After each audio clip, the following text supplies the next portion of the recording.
malaking misyon, mas malawak ang paglilingkod sa bayan. Mula rito sa MF Network News, ako po si Miracle Faith Mendizabal at ito po ang balita ko.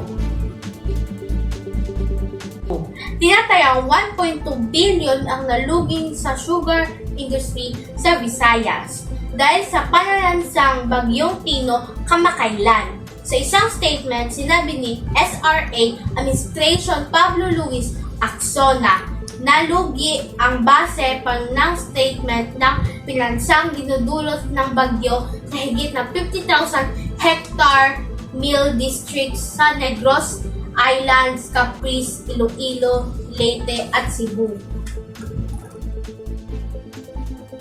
16,000 sugar farmers ang apektado ng bagyo kaya natagalan ng assessment sa pinansalang sugar industry sa Visayas. Sinabi ni SRA Chief na nagpadala na siya ng field personnel upang masagawa ang full assessment sa lahat ng sakahan so we can have a full picture of the damage these two major disasters caused the Sugarlands area.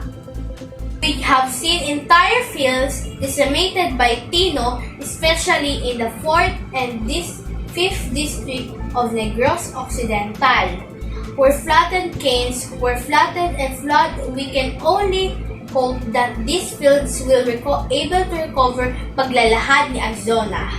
Ay niyang halos isang linggo tumigil ang operasyon ng sapat na sugar mill dahil sa pinsala sa mga pananim.